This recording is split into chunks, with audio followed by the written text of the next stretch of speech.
Bien amigos, hoy es 7 de marzo 2018.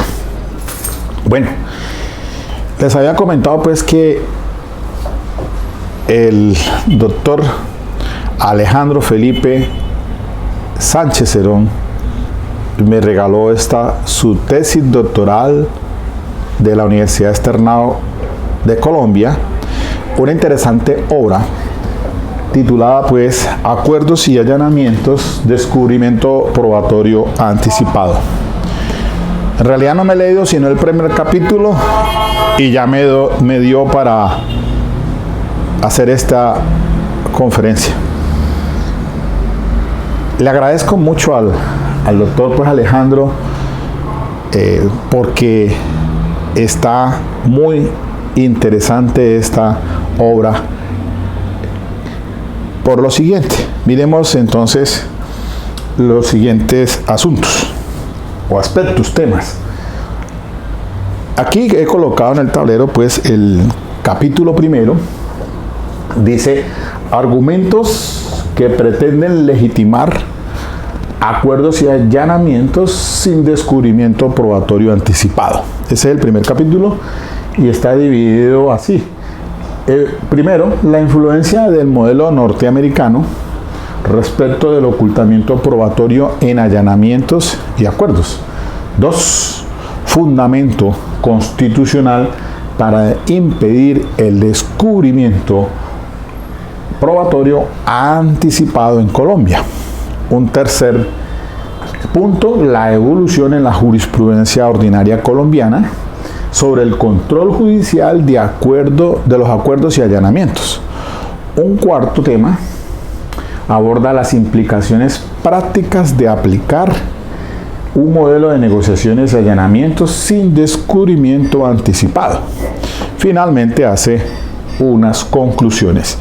Ustedes van a encontrar acá en el recuadro izquierdo primero unas sentencias de la Corte Constitucional y todas ellas pues en su gran mayoría, las que están en la parte superior, pues se hace relación al fundamento constitucional colombiano pues para impedir el descubrimiento probatorio anticipado desde sus albores del sistema, cuando fue pues reformada la Constitución Política en su artículo 250 con el acto legislativo 03 del 2002. Se dio entonces entrada a este sistema de tendencia acusatorio, de tendencia adversarial, y se reguló pues con la ley 906 del 2004. Y acá en la parte inferior pues van a encontrar algunas decisiones de la Corte Constitucional y también de la Corte Suprema de Justicia, todas referidas a la evolución de la jurisprudencia sobre el control judicial de los acuerdos.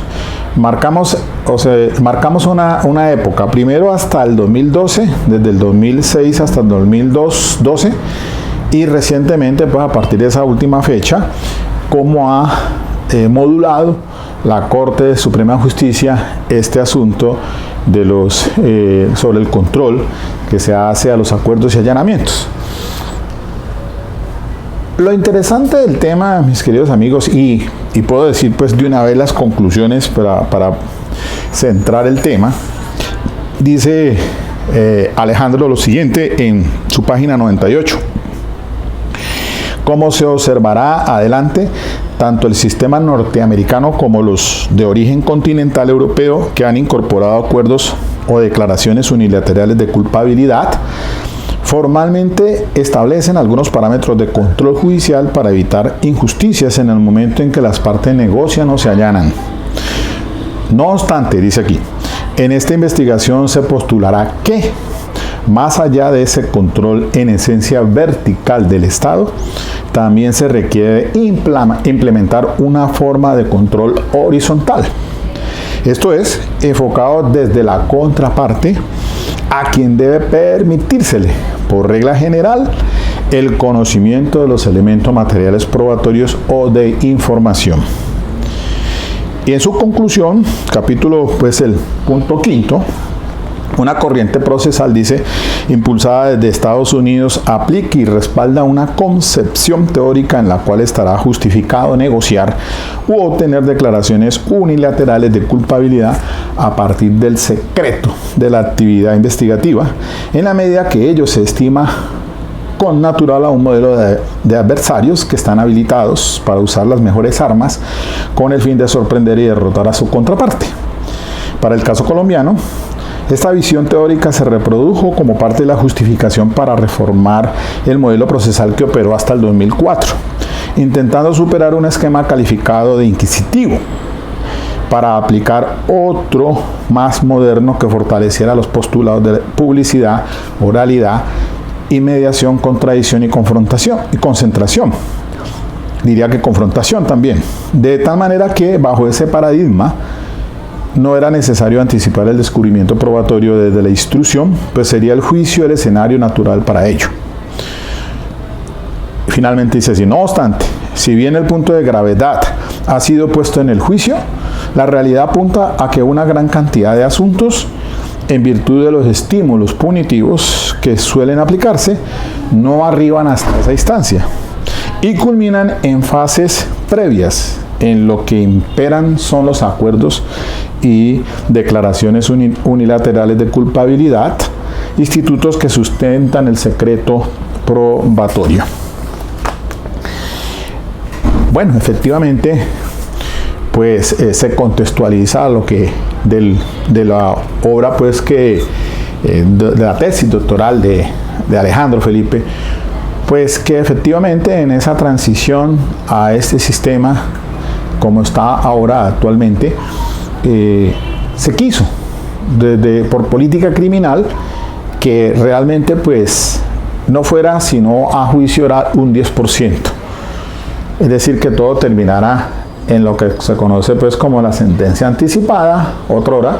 Ahora entonces, a través de los acuerdos de la aceptación de cargos o acuerdos y declaraciones unilaterales de culpabilidad. El meollo, y lo plantea muy bien así el enfoque que hace el autor de su tesis doctoral, pues es en relación con el descubrimiento probatorio anticipado.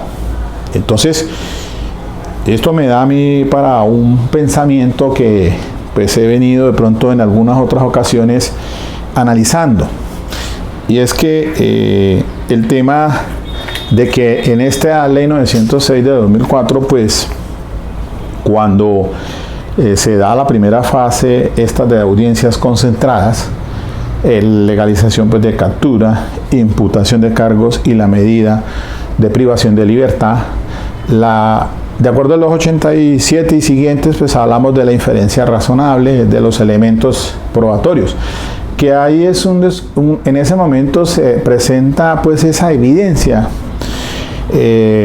esos elementos de prueba para solicitar entonces, de acuerdo con el 306 de la 906, la medida de internamiento, y hay una controversia allí en relación con esos elementos para determinar los fines constitucionales si impera o no la medida privativa de la libertad. Pero entonces se habla de esa inferencia razonable que se obtiene de esos elementos de prueba, que eso da lugar a cuando se postula esa primera fase en la que puede haber aceptación de cargos, y en realidad pues no es que haya un descubrimiento aún todavía de elementos materiales de prueba, solamente para esa diligencia y con esa finalidad. Pero luego viene entonces la audiencia de presentación de audiencia de acusación, y entonces hablábamos de la probabilidad de verdad. Como instrumento jurídico como tal, es que ya por lo menos tiene en su material probatorio, el fiscal ha presentado ese escrito de acusación, porque con probabilidad de verdad va a desvirtuar esa presunción de inocencia. Es decir, ha avanzado a tal punto el tema en materia de establecer responsabilidad contra ese acusado, que ya se atrevió a presentar escrito de acusación como uno de los principios basilares del sistema, escindiendo entre actos de investigación y actos de juzgamiento, para que se lleve entonces a un juicio bajo el principio del artículo 16 de inmediación y demás. Y finalmente, cuando se vence en juicio a esa persona, pues se establece ya, se dicta la sentencia ya con el convencimiento más allá de toda duda razonable. Entonces, esas fases propugnan de que pues tienen que darse unos elementos de prueba pues que soporten esas fases procesales. Entonces, en la primera se dice, si ocurre A, puede ocurrir B. La segunda, siempre o casi siempre que se presenta A, entonces sucede B, de esa probabilidad. Y ya finalmente, si ocurre A, entonces necesariamente acontece C. Estaríamos ante lo que se conoce como el convencimiento más allá de toda duda. Desvirtuada entonces la presunción de inocencia. El asunto es que cuando se llega a esa audiencia pristina, es decir, las concentradas, puede darse lugar entonces a que se acepte o no los cargos.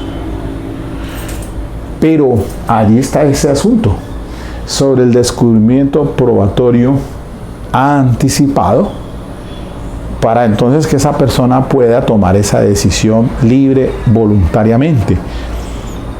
Como después de que se acepte, no hay lugar a retratarse, la fase siguiente, la sentencia que se le va a imponer a esa persona, en la que el juez no solamente estimará el asunto de si obró libre, consciente y debidamente asesorado, sino además si se dan esas garantías del debido proceso probatorio, es decir, si están los elementos materiales de tal manera consignados para que pueda entonces edificarse una sentencia condenatoria.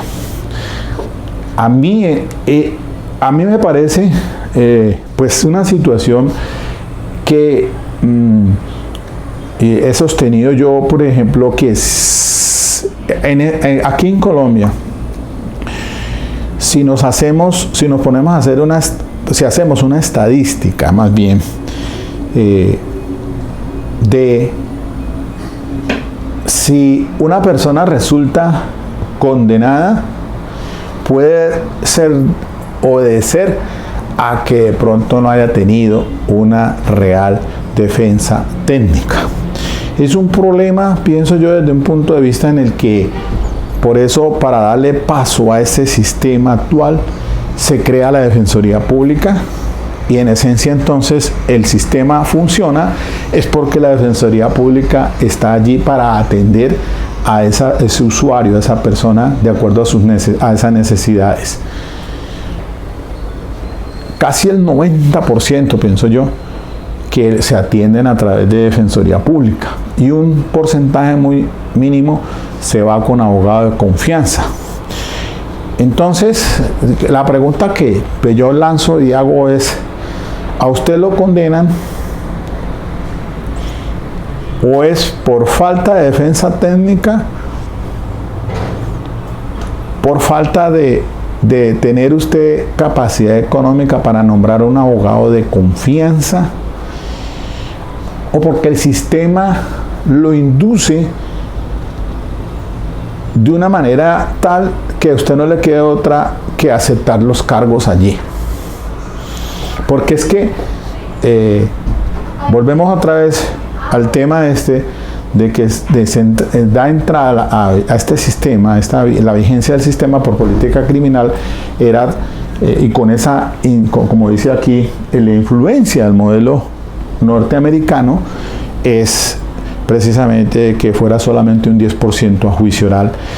Y de hecho, de acuerdo a una estadística que manejé aquí en días pasados con mi cargo como contratista de la Defensoría Pública en defensa de adolescencia, casi podría estar seguro que el 90% termina con sancionados porque aceptan los cargos.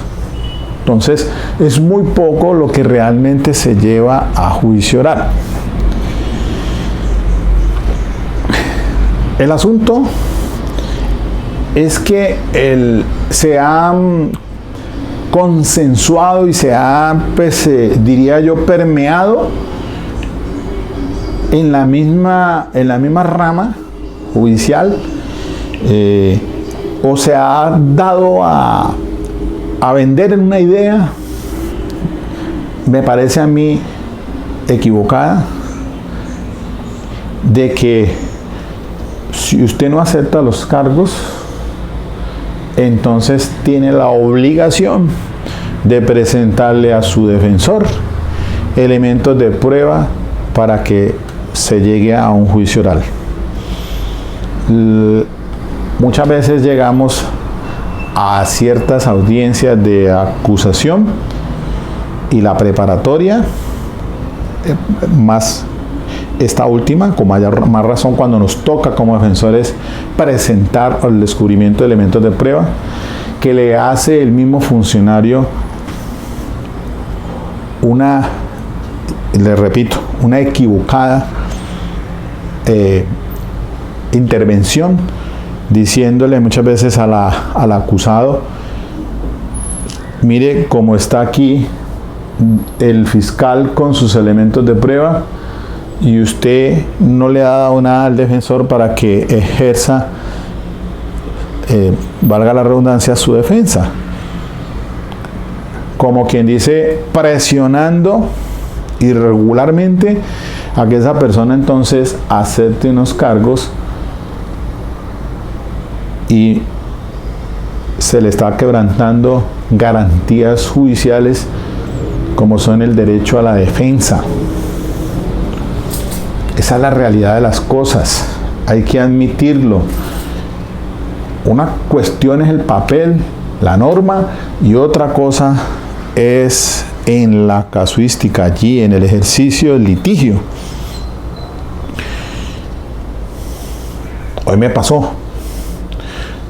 Esta mañana entré a juicio oral en un asunto, pues, acá en infancia y adolescencia.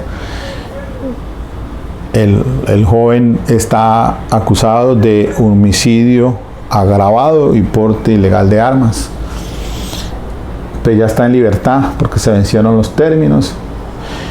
Llegamos al juicio oral, pero el fiscal, su testigo directo, una persona que había tenido conocimiento de los hechos y era esencial, clave en este juicio, no se presentó, no pudo plantear el tema de la prueba de referencia o esas declaraciones rendidas antes del juicio oral, hacerlas valer como prueba de referencia de acuerdo a una de las causales del artículo 438, para que a través de un testigo de acreditación, un investigador policía judicial hubiese ingresado esa declaración antes del juicio oral, por esa situación de que no se encontró disponible el testigo, justificándolo debidamente en el mismo juicio oral, previo, como ha dicho la Corte, en la audiencia preparatoria,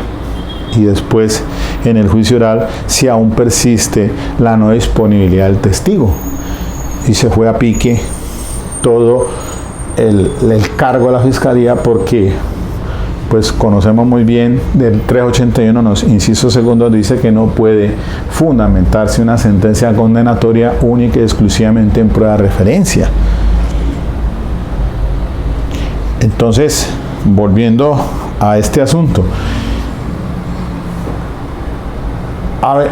hay una estadística aquí que se presenta de acuerdo, pues, en el 2012 la Fiscalía, pues, se hizo un balance de lo que pues ha sucedido ya con este sistema penal acusatorio, y dice así, dice en la página 83, a pie de página, perdón, dice en el 76, hace el reenvío, dice: según se dijo en el primer encuentro de análisis del sistema penal oral acusatorio 2012, comillas, una preocupación generalizada consiste en que el sistema ha funcionado únicamente en asuntos de delincuencia menor, en que el sistema Una preocupación generalizada consiste en que el sistema ha funcionado únicamente en asuntos de delincuencia menor y en eventos de terminación anticipada del proceso, sin que aún se evidencien avances significativos en delitos de mayor entidad, como crimen organizado, delitos de cuello blanco y corrupción. Más adelante dice así: no obstante, para otros en materia de descongestión judicial, las salidas anticipadas del proceso no han producido la solución esperada. Ahora bien, en cuanto a los otros objetivos del sistema, salta a la vista que los despachos judiciales no se han descongestionado, que un fiscal en promedio puede tener más de 500 investigaciones, que han despegado los mecanismos de terminación anticipada del proceso penal, que el principio de oportunidad tiene una minúscula aplicación que no llega al 1%, que en materia de preacuerdo a las prohibiciones consagradas en el Código de Infancia y Adolescencia, artículo 199, han congestionado más el sistema y no han redundado en beneficios de los menores, sino de los posibles sujetos activos del delito, que la conciliación preprocesal no ha oxigenado el sistema. Forero Ramírez Juan Carlos. Sistema penal acusatorio en Colombia: expectativas, fracasos y propuestas. Y también por aquí, pues, cuando se aborda el tema, pues vimos aquí lo de la influencia del modelo norteamericano, fue esa incidencia que tuvo aquí para que no solamente fuera el 10% a juicio oral, pero como por cuestión de política criminal, varias decisiones legislativas, 1453, 1142, el artículo 199, la 1098 de infancia y adolescencia, no permiten negociaciones, entonces hace que eso se tenga que ir a juicio oral. Y cuando llega a juicio oral, los fiscales tienen grandes problemas, a veces fallas en cuanto a los técnicos de investigación, fallas que los testigos no le van, como en el caso que les comentaba ahora, otras fallas, palos a la rueda que le aparecen al juicio oral, y entonces se le viene abajo su caso.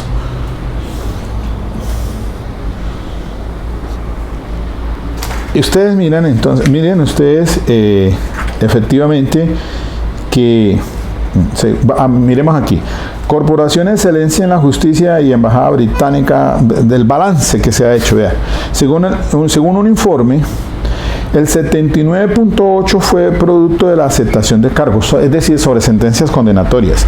El 79.8, casi el 80%, fue producto de aceptación de cargos. El 12.7 un preacuerdo y el 7.5 en juicio oral. Sí, es decir, a juicio oral está llegando, en esa pirámide va llegando, es poco. Todo está quedándose entonces en esa sentencia anticipada. Pero viene el asunto si ese descubrimiento probatorio, como dice, anticipado, no se da sino en aplicación ya a la audiencia de acusación, cuando le entregan a usted los anexos y se da el descubrimiento en sí como tal, y que en esta fase de investigación los fiscales amarran lo que tienen allí, que eso no es prueba porque solamente es cuando entre a juicio oral. ¿Cómo entonces, o bajo qué aspectos una persona podría entonces aceptar los cargos? Así simplemente bajo esa postura en la que no hay realmente ese descubrimiento probatorio. Entonces, por eso es que yo digo que es equivocado cuando el juez se entromete en asuntos de defensa, diciéndole al acusado: pues mire, es que aquí el fiscal tiene esto, en la acusación descubrió todo, y usted ¿qué va a hacer entonces en la audiencia preparatoria? ¿Qué le va a entregar al defensor? Hasta nosotros hoy en día como que es tal el asunto que ya en la preparatoria le decimos al mismo juez: señor juez, pues no descubro nada porque aquí el acusado no me ha entregado ningún elemento de prueba. Es decir, haciendo como carrera una situación equivocada, que es la presunción de inocencia y el derecho a la defensa. Aquí yo pienso que si se revisaran esas sentencias anticipadas, ¿cuántos no habrán mal condenados equivocadamente en una cárcel por falta de tener dinero para pagar una defensa de confianza, digo yo? No la de técnica, porque el técnica puede ser defensor público, que es un defensor técnico, que hacemos todo lo posible. Eso es evidente, y saco la cara por la institución a la cual pertenezco, porque somos personas capacitados, idóneos, y que tenemos muy clara nuestro papel o rol como defensores. Si nos damos cuenta o advertimos que se están quebrantando garantías judiciales, las cuales obviamente están en los tratados internacionales, como son la ley 1672, que es la Convención Americana, en el artículo 8 y siguientes, en la ley 74 del 68, que es el Pacto Internacional de Derechos Civiles y Políticos. Allí se plasman unas garantías de presunción de inocencia y del debido proceso, y que esa persona tiene derecho a defenderse. Entonces, sí, me parece muy bien el planteamiento que se hace por parte de Alejandro Felipe, porque, reitero, si realmente se revisaran sentencias condenatorias en esa aceptación y esa aceptación de cargos, ¿será que realmente el juez evaluó si existía ese elemento material probatorio en esa instancia para que dictara esa sentencia? Por eso es que entonces les explicaba que una cosa es allí en esa audiencia concentrada, donde se habla de inferencia razonable, otra cosa es cuando se presenta acusación con probabilidad y cuando es vencido en juicio por todos los mecanismos. Quizás entonces, insisto, de que aquí le va mejor a una persona que tiene con qué pagar un abogado defensor para llegar hasta las últimas consecuencias. Y no es por nada, pero es que estamos viendo a diario pues defensas de ciertos abogados de prestigio a personas de prestigio, y entonces ahí los vemos dando la pelea hasta las últimas instancias. Y es que eso, escuchaba quizá esta mañana, por ejemplo, al expresidente de Brasil, que ha interpuesto y le quedan por interponer todos los recursos, pero que está la justicia detrás de él para ponerlo preso por una presunta corrupción. Pero si ustedes observan, se da sus abogados seguramente le están dándole todas las garantías del debido proceso, porque nadie puede ser vencido.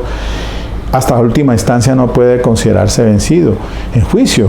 Primera instancia, segunda instancia en el colegiado tribunal, y el recurso extraordinario de casación, y por qué no posteriormente hasta una tutela. Bueno, en fin.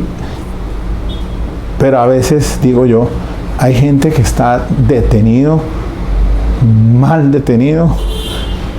condenado, porque se dan estas situaciones. Entonces ahí, en esta obra de Alejandro se hace énfasis, y lo retomo aquí porque esto sí me llama la atención, en una crítica que se hace si el Estado, que se considera un Estado social de derecho, que se debe propugnar por todas las garantías judiciales, está propiciando ilegítimamente entonces una situación de estas, en la que se llegue a esas condiciones de aceptación de cargos sin tenerse aún ese descubrimiento probatorio anticipado, por lo menos claramente, para esa persona decir: yo acepto los cargos porque no encuentro aquí otra cosa. esa es una situación que en realidad lo pone uno a pensar. Miremos a ver aquí si lo encuentro, la parte que les dije, les comento yo. A ver, está por acá. Sí, con la página 84, a pie de página se hace el envío en el punto 78, dice así, habría que reflexionar sobre este proceder. Viene a decir así. Ahora bien, más allá del argumento que se concentra en la cantidad de casos que no llegan a juicio, también habría que reflexionar sobre ese proceder. Así los guarismos fueran mínimos, considerando que es prudente esperar que un Estado que se reputa democrático y liberal cuente con un sistema de justicia que opere bajo criterios razonables de adjudicación de culpabilidad, máxime si se trata de asuntos que involucran la libertad de los asociados. Y entonces hay un envío a pie de página. Dice, en este punto, Ruiz Vadillo plantea la discusión sobre hasta qué punto un Estado legítimo puede combatir el crimen valiéndose de métodos ilegítimos. Según este autor, en comillas, actuar quienes representan al Estado sin una legitimidad que debe ser formal y material, como lo hace el delincuente, supone quedar desde ese momento deslegitimado. Muy al contrario, las autoridades, los agentes de la autoridad, han de realizar siempre su actividad con estricta sujeción al principio de legalidad, con todo lo que ello representa, que es mucho. Y aquí mire, sí se cita un caso resuelto por el Tribunal Superior de Bogotá el 23 de julio del 2009, una radicación 2008-00177-01. Magistrado ponente Carlos Héctor Tamayo Medina. En Colombia se han presentado situaciones también puntuales en que acusados se declaran culpables y solo investigaciones posteriores a esa declaración acreditan que podría haberse cometido una injusticia. Eso es así. Entonces, en este engranaje de sistema, llámese fiscal, llámese Ministerio Público, llámese representante de víctima, llámese defensa, llámese juez, se tienen roles diferentes. Pero en sí, concretamente entonces, en ese triángulo, juez, fiscal, defensa. Entonces, por eso allí ahora, cuando se hace el análisis por parte de Alejandro sobre la evolución de la jurisprudencia en la intervención de la judicatura en esos acuerdos y allanamientos. Entonces, efectivamente, al principio tenían una postura la Corte, pero después se matizó a partir del 2012 y ahora están diciendo, bueno, porque pues, está diciendo, recientemente al juez se le pone freno frente a ciertos acuerdos y allanamientos porque eso se asimila a una acusación y sobre la acusación no se puede ejercer un control jurisdiccional. ¿Y por qué se hizo eso? Pues precisamente fue porque la Corte empezó a decir, este sistema se está yendo al traste. Se está yendo al traste y si no, señores, es decir, la Corte modula, matiza la misma jurisprudencia, se está politizando. Allí viene el temita entonces de que efectivamente comenzó la misma Corte a decir, vea, si esto no le ponemos un freno al juez que se está entrometiendo en asuntos donde no, según un sistema de tendencia acusatoria no lo debe hacer, a excepción de que se estén violando garantías fundamentales o vicios que sí puede intervenir, no lo haga. Pero eso tiene otro trasfondo, porque efectivamente esto está a reventar, y entonces la mejor solución fue, pienso yo, que la Corte mandara un mensaje subliminal, y me parece que eso, pues, con sí, con sa, sí y no. Por eso también aquí se hace referencia a ciertas decisiones de la Corte Suprema de Justicia en la que Eugenio Fernández Carlier planteó salvamento de voto, diciendo, un momento, el juez sí puede hacerlo por esto y por esto y por esto. Y también allí le avaló hasta no hace mucho la magistrada María del Rosario González Muñoz. De todas maneras, esto da mucha rasquiña y esta vaina da para, mejor dicho, mucha cosa. Hay tela para cortar aquí. Me parece de todas maneras supremamente interesante el tema que maneja Alejandro aquí en su obra. Lo felicito. A pesar de que esta salió en el 2016, estaba leyendo aquí, pues se imprimió su obra pues en el Departamento de Publicaciones de la Universidad Externa de Colombia en febrero de 2016. Pero bueno, es de mucha actualidad y me dio para hablar, porque no podía quedarme callado frente a lo que uno viene observando del día a día. Pues puede hacer que a uno les guste esto que estoy diciendo, como puede hacer que a otro no les guste, pero la realidad es otra cosa. Como por ahí decía alguien que un cargo muy importante había dicho por ahí al inicio del sistema, esto es un embeleco que nos metieron. me puso a pensar, un embeleco que nos metieron. Bueno, no sé, de todas maneras resisten las críticas. Yo por lo menos personalmente considero de que el sistema funciona. Pues sí, se ha hecho, pues he hecho aquí un estudio también de decisiones de la doctora Patricia Salazar Cuellar, que me parece una magistrada excelente y ha matizado muchos puntos. Lo veíamos pues justamente ayer, esta mañana colocaba el video sobre el valor probatorio en relación con los delitos de carácter sexual, antes y después de la ley 1652 del 2013. Aquí mire que se legisla a veces no, se legisla. El legislador lo que hace es recoger la jurisprudencia.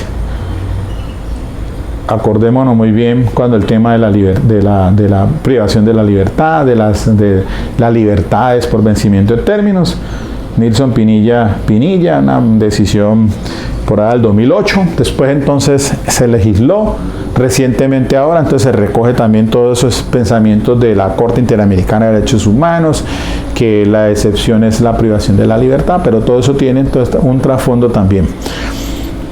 Cárceles a reventar, hacinamiento que ya no da más para dónde.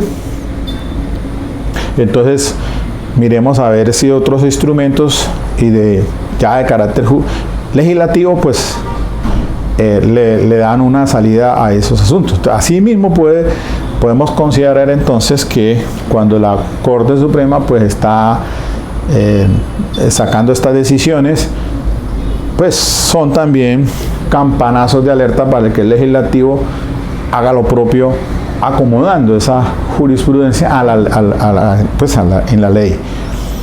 Entonces, esta ley 906 del 2004 tenemos ya pues más de una década y aún todavía pues damos tumbos con este sistema de tendencia acusatorio. Cada día surgen más cosas.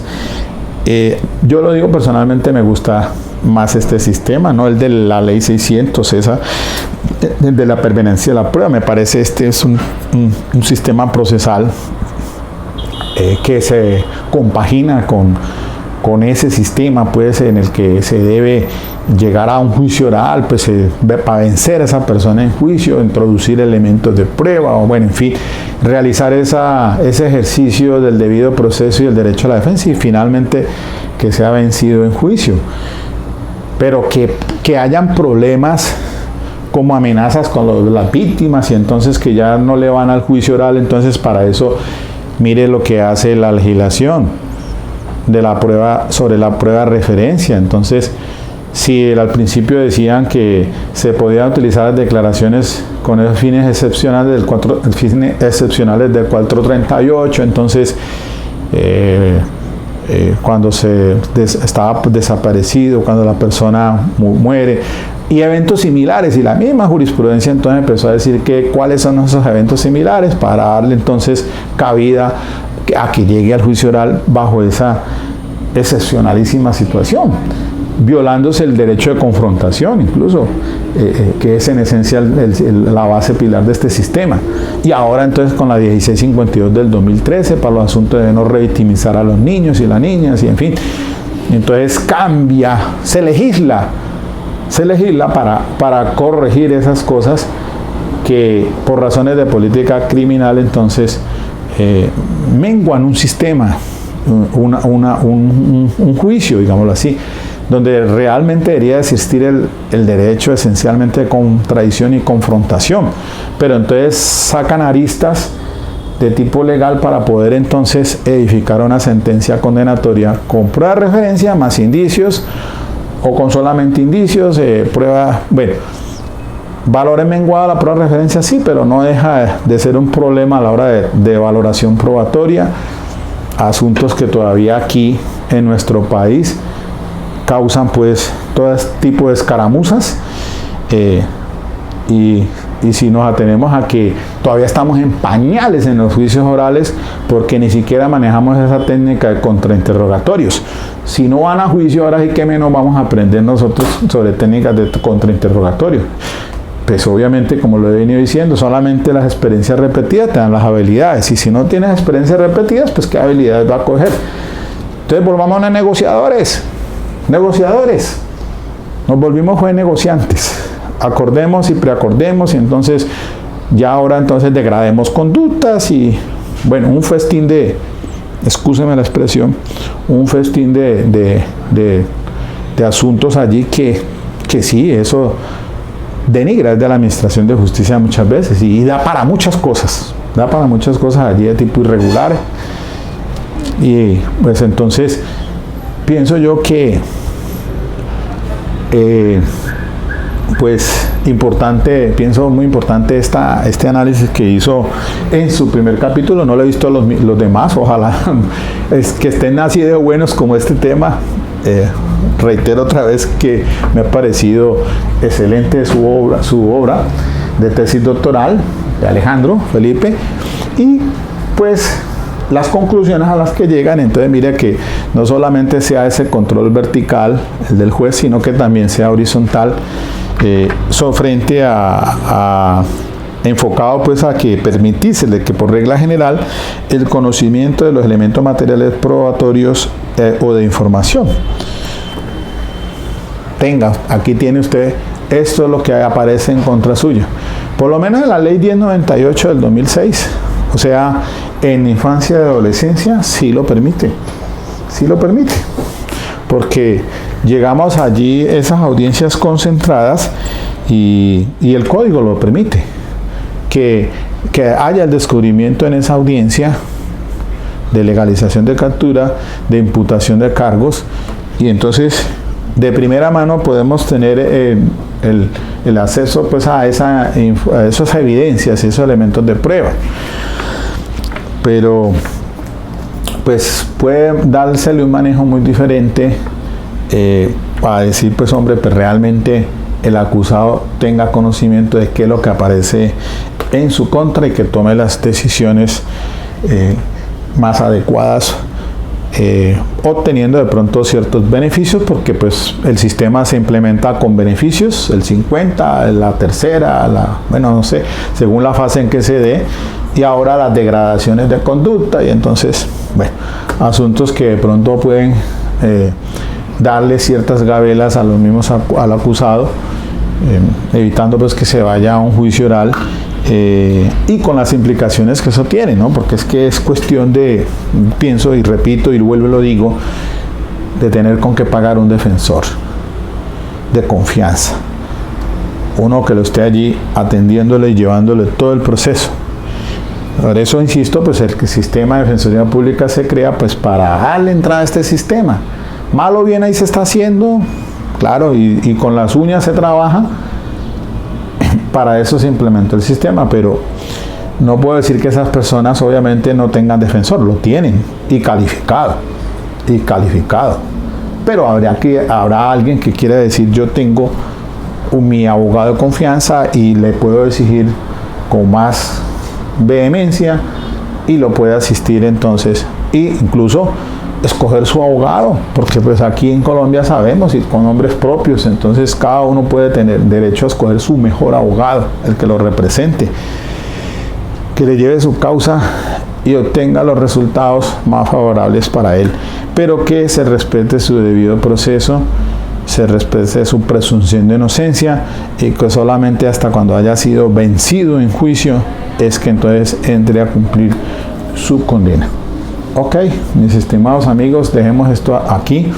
Espero pues esto sirve de reflexión, y pues así quedamos entonces. Ahí seguimos entonces. Vamos a mirar el resto de la obra de Alejandro Felipe, y bien, chévere esta cuestión para consensuarla y que la ponerla en conocimiento de todos ustedes. Ok.